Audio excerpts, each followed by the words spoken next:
tardes, ¿cómo están?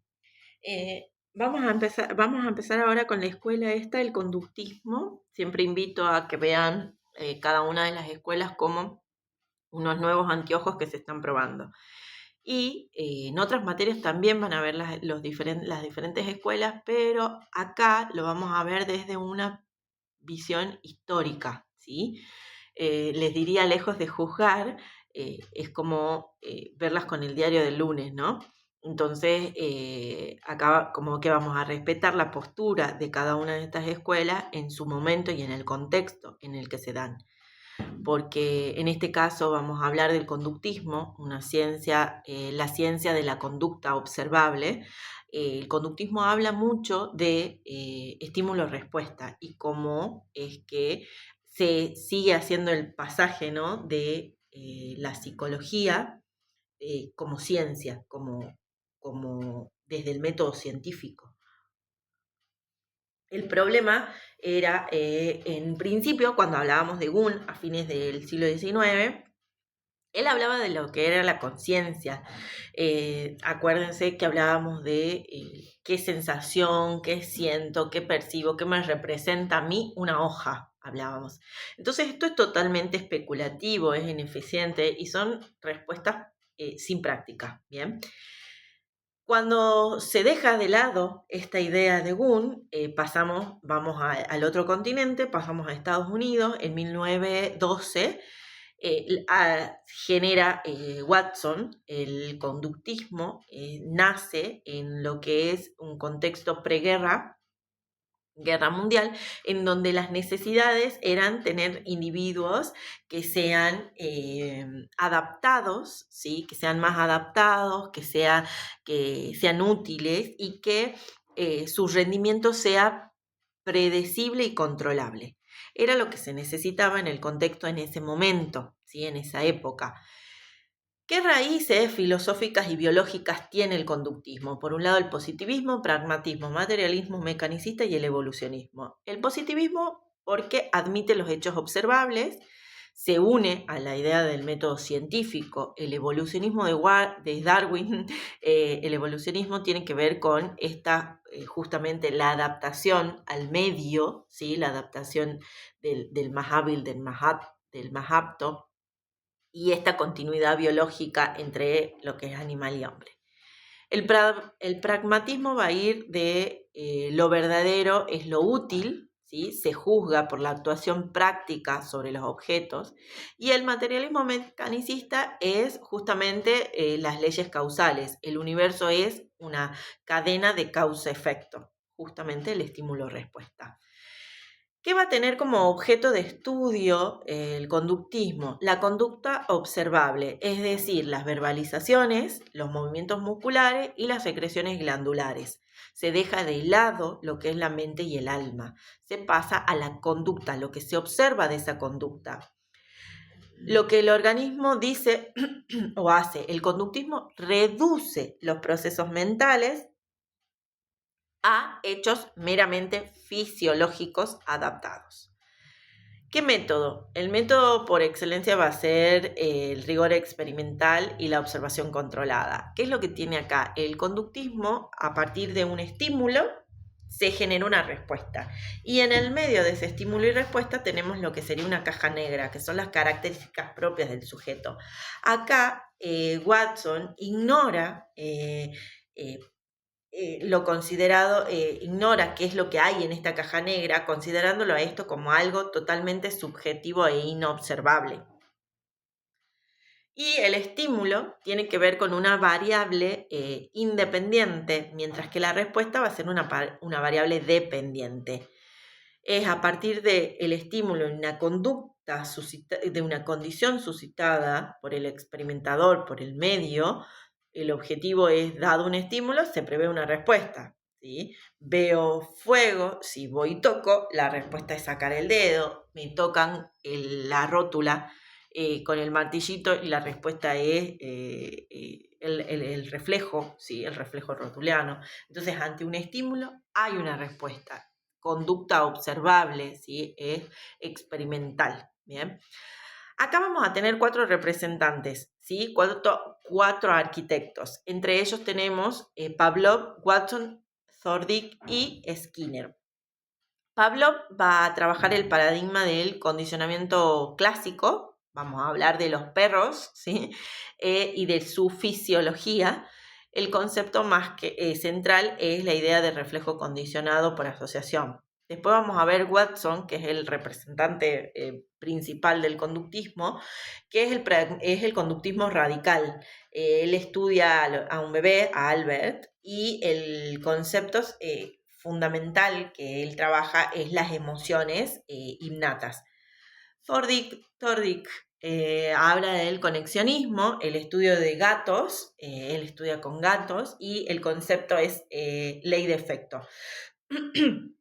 Y por último tenemos a Skinner, que es el paradigma del condicionamiento operante. El sujeto habla de las palomas y las ratas, de las cajas de Skinner, y el concepto central es la idea de refuerzo y castigo.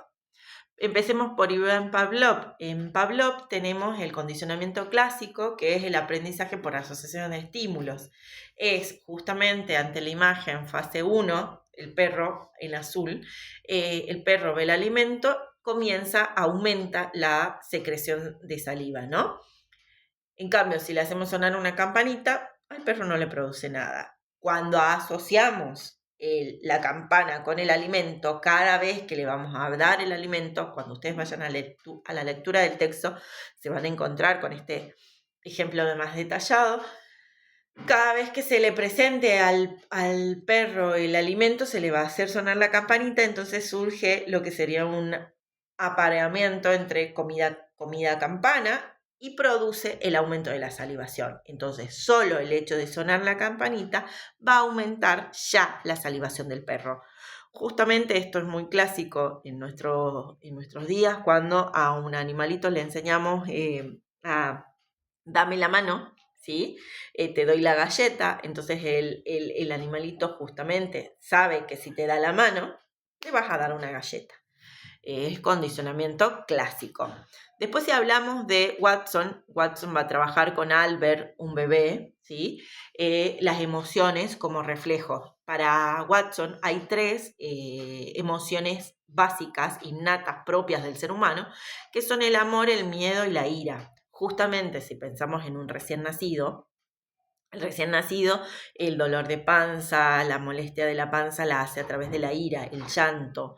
Si lo soltás de repente al bebé, hace esta cosa de miedo, y justamente el recién nacido tiene o está cuidado con mucho amor, ¿no? Entonces son las emociones, 3 emociones básicas, innatas del ser humano. Lo que hacía el caso de Albert era que era un bebé que estaba acostumbrado, rodeado de ratas blancas de laboratorio, los cuales no le producían nada a este niño. Pero a la aparición de la rata se producía un sonido. Entonces el niño, ante el sonido fuerte, lloraba. Le producía miedo, llanto, ¿sí? Era una respuesta condicionada.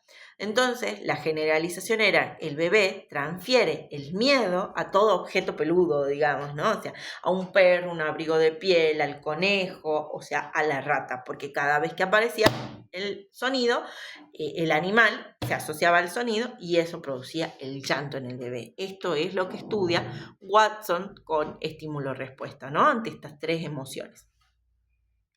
Edward Thorndike, ¿sí? Thorndike. El conexionismo, él habla del conexionismo. ¿Qué es lo que hace acá? Él en cajas encerraba a los gatitos y después se ve todas las cajas rajuñadas, ¿sí? Porque el gatito quería salir de la caja, buscaba escaparse, hasta que por ensayo y error, justamente, el gatito buscaba escaparse y tocaba una palanquita. Al pisar la palanquita por accidente, la consecuencia era que se abría la puerta. Al abrirse la puerta, él se encontraba con la comida. Entonces, se va generando la conexión que fortalece estímulo-respuesta. Toco la puerta, toco la palanca, se abre la puerta, tengo la comida. Las leyes del aprendizaje, justamente, ley de efecto, respuesta seguida de satisfacción, se repiten. Las seguidas de insatisfacción se evitan. Ley de ejercicio, La práctica mantiene las conexiones nerviosas. Entonces, acá lo que es muy parecido a lo que nos pasa en lo que son las evaluaciones, ley de efecto, una respuesta, estudio, tengo un buen resultado, va a generar de nuevo esa conducta. En cambio, cuando pensemos en un nivel secundario, tienen que llevarse las materias a diciembre, es como que sos el único que sigue estudiando, ¿sí? Típico discurso de los padres, sos el único que sigue estudiando en diciembre o tal vez en mediados de enero, febrero para rendir una previa. Entonces es un refuerzo negativo, se lo evita, ¿bien? Y el famoso Skinner, ¿sí? Dentro de lo que es el aprendizaje, el condicionamiento operante, la conducta voluntaria se ofrece o se debilita según las consecuencias. Añadir un estímulo positivo aumenta una conducta. Por ejemplo, el refuerzo positivo, dar algo deseado, aplausos, permisos, premios, genera un aumento de esa conducta. Añadir un estímulo positivo como un castigo, positivo, pero positivo el castigo, es proveer un estímulo aversivo para detener una conducta. No se hace eso, ¿sí? Hace disminuir la conducta, disminuir el castigo, ¿no? Retirar el estímulo negativo, refuerzo negativo, es quitar algo aversivo, eximir de un examen por estudiar. Es decir, aprueben el primer parcial, por haber aprobado el primer parcial, no rinden el segundo. Entonces vos de pronto te reestudiás, ¿no? Entonces sacás el refuerzo, retirás lo negativo, que sería volver a una instancia de evaluación, ¿no?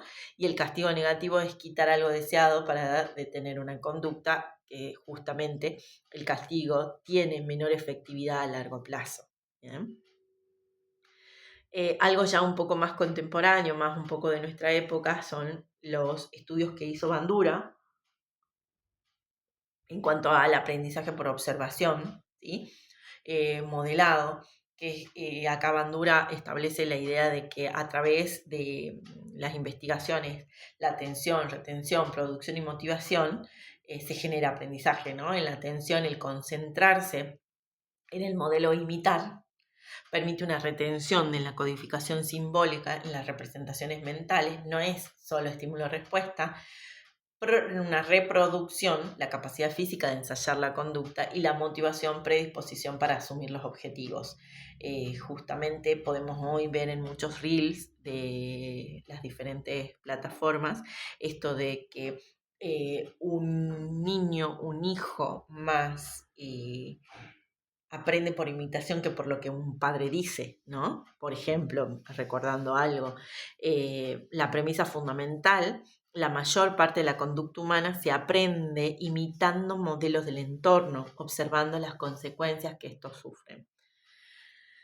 El conductismo dentro de lo que sería la vida humana tiene reflejos aprendidos, por ejemplo, las fobias y los miedos tienen que ver con el condicionamiento clásico, este es de Iván Pavlov, ¿sí? Que desarrollan pánico irracional a objetos inofensivos debido a asociaciones traumáticas que fueron en la infancia. Y las señales o respuestas viscerales que se nos hace agua a la boca cuando pasamos frente a una panadería o una pastelería, ¿sí? En una tarde de invierno con el olorcito a tortillas recién horneadas, tremendo, ¿no? La reacción emocional es instintiva al ver un ser querido, también en los videos, los reels, ¿no? De cuando los niños hace un tiempo no ven a sus abuelos, por decir un ejemplo, y salen corriendo al afecto, ¿no? Al abrazo directo. Es una asociación de caricias y de seguridad, ¿bien? O sea, son señales que es real, esto se produce, ¿sí? Ya sea el condicionamiento clásico como las respuestas viscerales. El conductismo dentro de lo que es la vida cotidiana, hábitos y reglas, justamente tenemos el refuerzo en la educación, ¿sí? Estudiar responsablemente para mantener una beca es un refuerzo positivo, o para evitar rendir exámenes en la recuperación es un refuerzo negativo, ¿sí? Discriminación de estímulos, aprender que una imagen específica indica que no se debe ocupar un asiento, la conducta se suprime ante la señal visual Y generalización social, el niño es reforzado por decir buenos días a su padre y generaliza esta conducta amable hacia todos los adultos. Entonces acá tenemos luces y sombras del modelo y críticas al modelo conductista. ¿Cuál es la crítica? El reduccionismo biológico. Siempre se trabajó con el ejemplo de glándulas, músculos en perros, en gatos, en animales, en palomas, ¿sí? El ambientalismo radical. El sujeto es algo pasivo para el conductismo, es una tabla rasa, ignora cualquier tipo de factor innato, genético, blanco, viene con nada el sujeto, ¿no? Ignora la psiquis, insuficiencia del modelo estímulo-respuesta para poder explicar lo que es el pensamiento, el arte, las emociones complejas, esas que no son observables. Y los logros, ¿sí? O aportes, el rigor científico, transforman la psicología en una ciencia experimental verificable, la unidad práctica altamente efectivo para suprimir malos hábitos, fobias y diseñar sistemas de enseñanza programada. De vuelta, con esto lo que estamos haciendo es ver las escuelas, ver las diferentes formas, ver las diferentes maneras. Por eso yo los llevaba o los invitaba, las invitaba a la idea de ponerse lentes para ver, ¿sí? Y leer el diario del lunes, ¿sí? Entonces, en prácticos, en futuros prácticos, lo que yo voy a pedir es que a esta conducta, a esta corriente, a esta escuela, la veamos en la actualidad, ¿sí? ¿Qué es lo que se ve? ¿Dónde vemos? ¿O qué es lo que lleva a cabo una escuela cognitivo-conductual, una escuela conductista, ¿no? La evolución sería el neoconductismo a los años 30. Toll y Hull mantienen el rigor experimental, pero ya se arriesgan y van un poquito más y abren lo que sería esa caja negra de Watson. Las variables intervinientes introducen conceptos cognitivos no observables directamente para explicar la conducta humana, para explicar la conducta, y los mapas cognitivos y expectativas. El organismo ya no es una máquina de reflejos ciegos, sino que es un actor propositivo que persigue las metas. ¿Qué es lo que tiene? En definitiva, el conductismo es un legado del laboratorio luminoso, ¿sí? ¿A qué se refiere? A que tiene una objetividad. Expulsó la idea de magia y de especulación de la psicología y se instauró como el control experimental, ¿sí? La tecnología educativa, sus principios de refuerzo y moldeado siguen siendo el núcleo de la planificación escolar y la clínica actual. Y el determinismo pragmático demostró que el ambiente moldea poderosamente quiénes somos, probando que nuestras reacciones son arquitecturas aprendidas. El conductismo no explicó toda la mente humana, pero construyó los cimientos inquebrantables para lo que es una psicología científica moderna. Entonces, los invito siempre de cada una de las escuelas que vamos a ver, saber quiénes son los representantes, cuáles son sus influencias, su objeto, su método, sus críticas, ¿sí? Para poder luego ver en la actualidad cómo es que están llevadas a cabo estas escuelas, porque acá de nuevo lo que vemos es la historia, cómo fue su creación, cuál fue el contexto en el cual fue creado el conductismo. El conductismo fue creado en un contexto de preguerra, ¿sí? Donde necesito controlar a los hombres y necesito que sean hombres capaces de, ¿sí? Necesito controlar su conducta. Este es el contexto en el cual se desarrolla, se crea, se arma lo que es el conductismo, ¿sí? Ahora sí, los invito a la lectura de los textos.